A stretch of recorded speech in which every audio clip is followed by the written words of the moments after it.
Good morning, children. This is Venugopal for Little Hearts Publications with English Book 5, Lesson 5, The Magic Stone, written by Swapna Datta.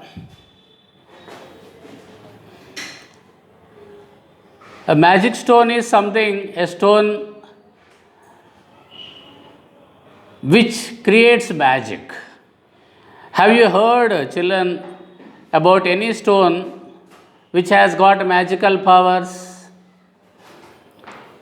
Okay, let us go into the details. Before we go into the details of the story, let us have an idea about the things there under formative assessment. Have you seen a stone? Of course, everybody might have seen a stone somewhere or the other. How are those stones formed? Do you believe in magic stones? Have you seen a magic stone? In what way is a magic stone helpful to us? Let us read about a magic stone.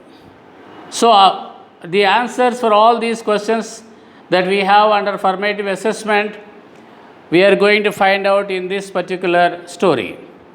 Once upon a time, there lived a blacksmith. His name was Mandan. Who is called a blacksmith? A person who makes iron tools is known as a blacksmith. A person who makes tools of iron or tools from iron is known as a blacksmith.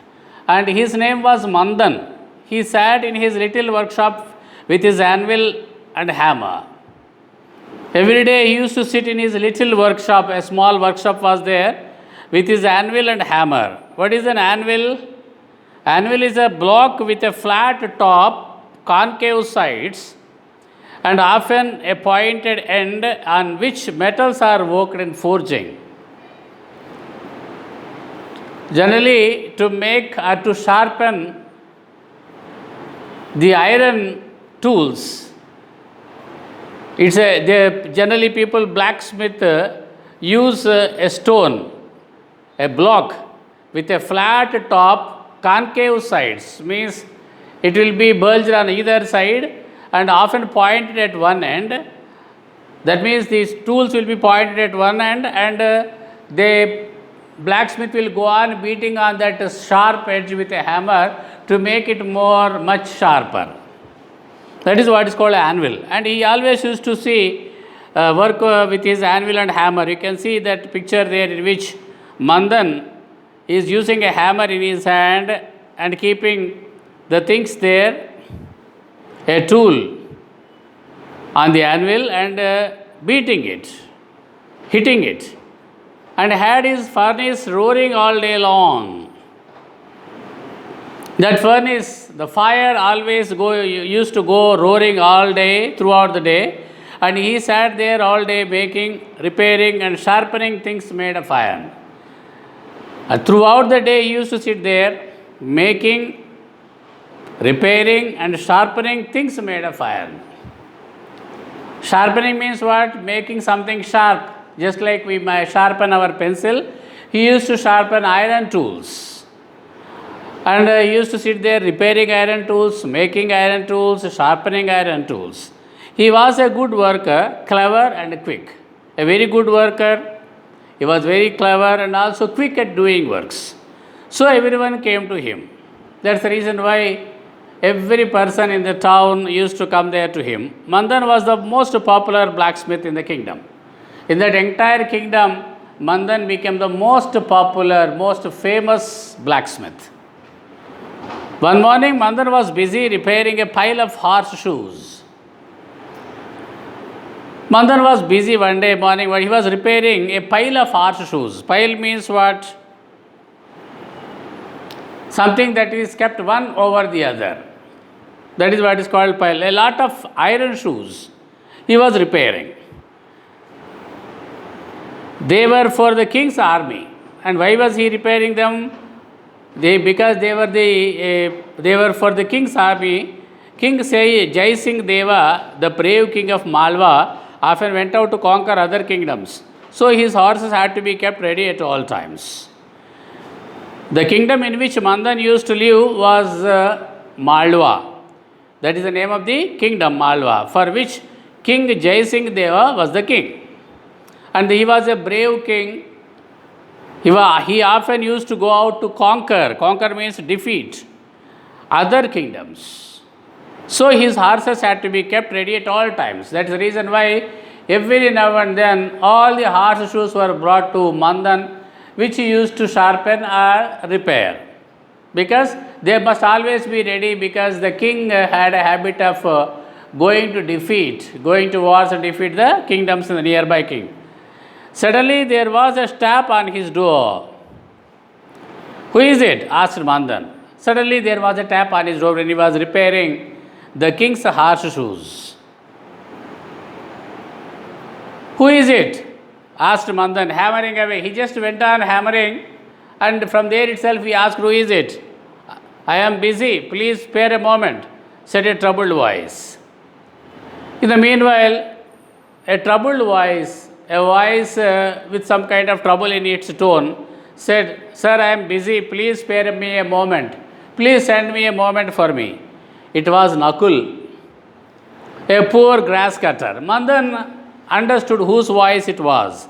It was Nakul's voice. Nakul was a poor grass cutter. Means he used to go and cut the grass and sell it.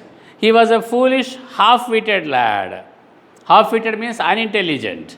Very foolish, unintelligent boy. He could do no other work except cutting grass.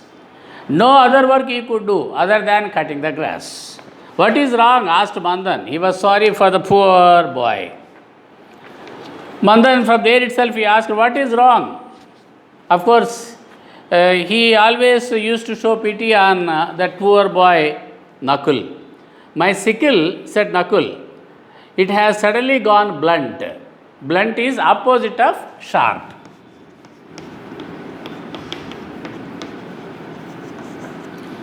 So, after some time, after you write with a pencil sometime, your pencil becomes blunt.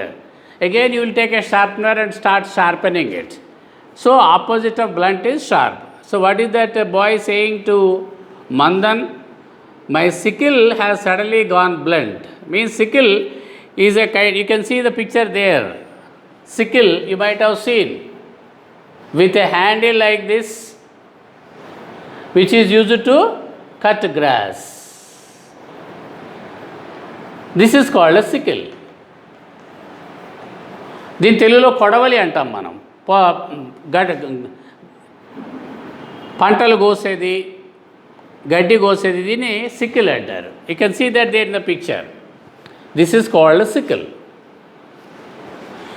My sickle has suddenly gone blunt means my sickle has lost its sharpness and it has turned a funny color. Moreover, it turned into a funny color. Please sharpen it for me, will you? I request you, Mandan, please sharpen it for me. I told you I was busy, didn't I? Said Mandan. Mandan replied, Nakul, I told you already that I was busy. Didn't I tell you? Bring your sickle tomorrow, I will sharpen it first thing in the morning. I am busy now with some other work. You bring your sickle tomorrow morning. I will sharpen it the first thing in the morning. I will be doing your work only first in the morning tomorrow. Please do it today, pleaded Nakul. Pleaded means requested.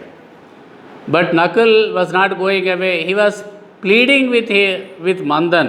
What will I eat this evening if I can't sell any grass? Then he said, Mandan, what will I eat this evening if I can't sell my grass?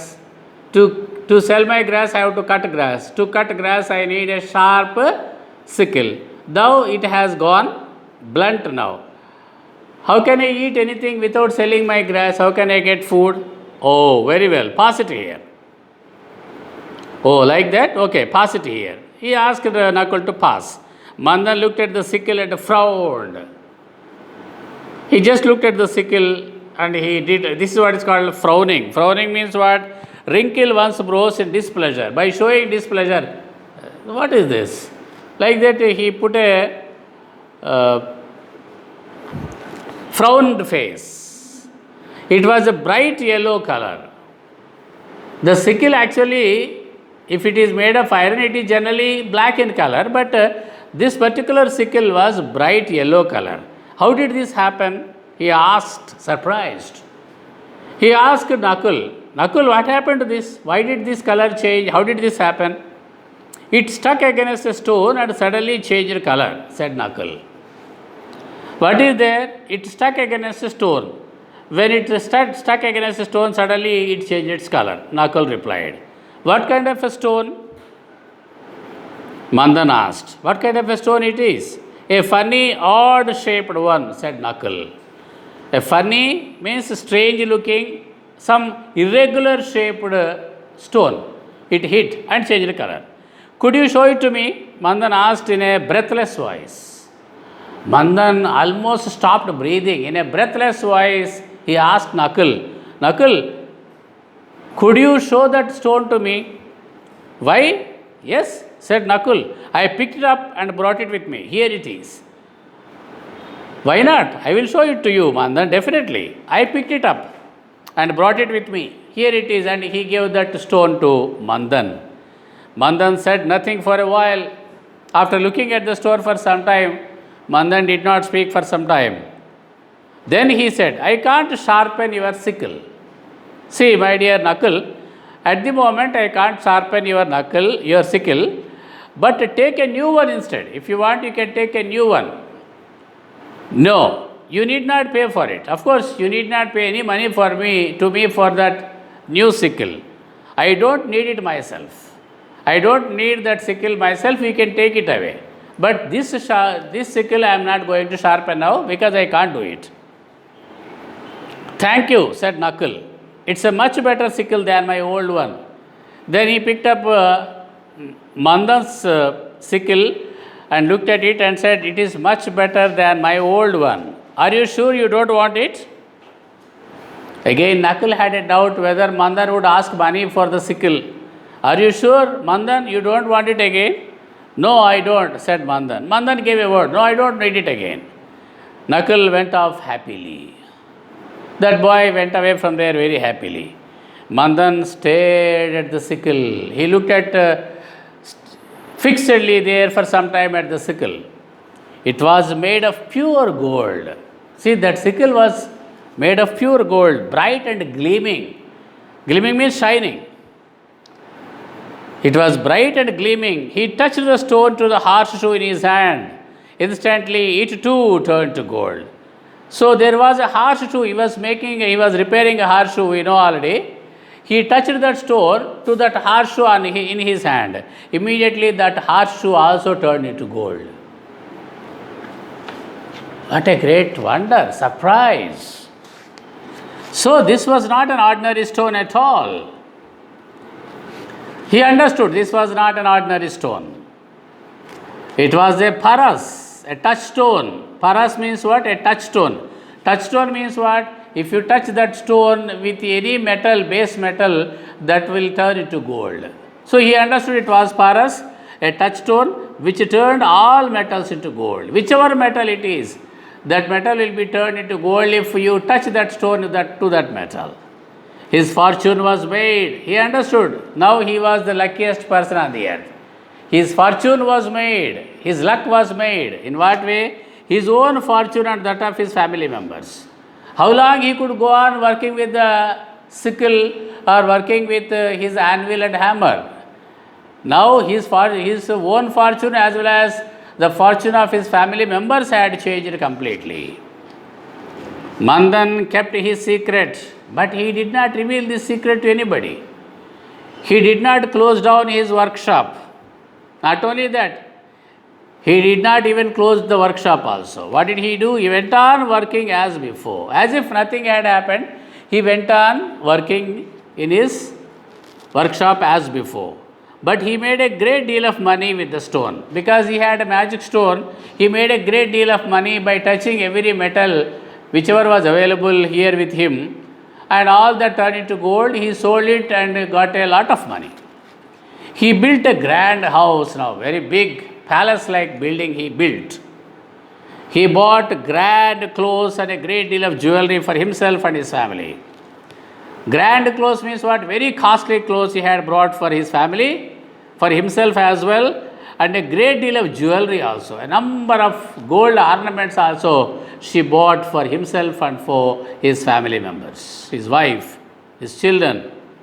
He opened a huge workshop and employed hundreds of men.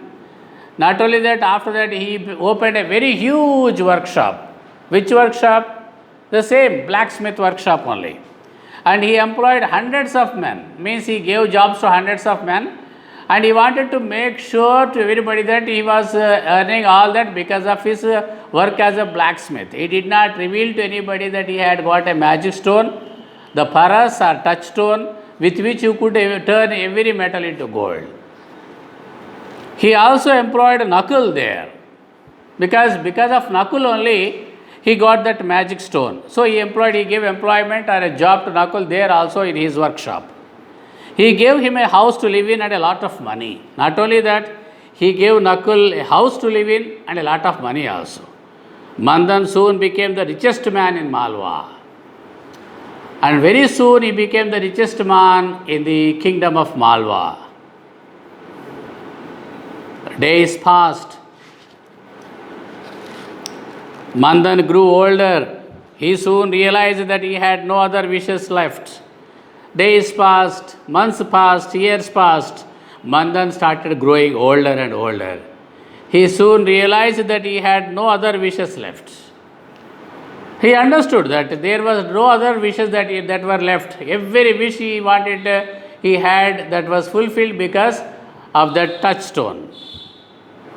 He had bought all that he had wanted to buy. Whatever he had wanted to buy, he bought everything. All those things. Done all that he had wanted to do. And he had done all that he had wanted to do. What else is needed for any person? He had got or he had bought all the things that he had wanted. He had done all the things that he had wanted and settled all his family members very comfortably. Not only that, he settled his family members very comfortably. Mandan thought of the king, brave, and King Jaisingh Deva, who loved his people as his own children. Then Mandan thought of the king. That king was brave, King Jaisingh Deva, because he loved his people as his own children. The king was so humble, so gentle, so kind, that he always used to treat all the people of the kingdom as his own children, as his own sons and daughters. He put the magic stone to much better use. It ought to belong to him in any case. He thought, Mandan is thinking, if I give this magic stone to the king, it would be much better use. It ought to belong to him in any case. Anyway, that magic stone should have belonged to the king only. Why? Everything in the land which was not the personal property of someone rightfully belonged to the king. If at all you start digging something, you find something strange, or gold or any other coins or jewelry, when it is found there under the earth, it belongs to the king or the government there. So, this paras or touchstone should have belonged to the king himself. Because everything in the land which was not the personal property of someone, if it was not the personal property of someone, anything there in the kingdom, rightfully that belonged to the king himself. Mandan decided to go to the king the very next day and give him the touchstone. The next day itself, Mandan decided to go to the king and give him the touchstone. King Jaisingh Deva was delighted with the gift. When the next morning, when Mandan went to the kingdom, to the palace and met the king Jaisingh Deva, he handed over the magic stone, the paras, to the king. And King Jaisingh Deva was delighted with the gift. He was very happy with the gift. He did not blame Mandan for keeping the stone with him all these days. Not only that, he did not blame Mandan. Mandan, you kept all the stone all these days with you. It is against the law. Like that he did not say. He did not blame, he did not scold Mandan for keeping the stone with him all these days. He thanked him for giving it to him now. And not only that, the king thanked Mandan for giving that paras or touchstone to him at this moment at least. I have always dreamt of building a fort city, said the king. See, Mandan, I have always a dream of building a fort city. Fort city means what? A city which is very strong, which cannot be easily defeated, which cannot be attacked or destroyed. But it would cost a great deal of money. But I need a lot of money to build that fort city. I could not afford it before. Before it, I could not afford. Now I can do it. But now I can build it with the help of your stone. Like that, the king told Mandan. Okay, children? The remaining story we will continue in the next class. Thank you.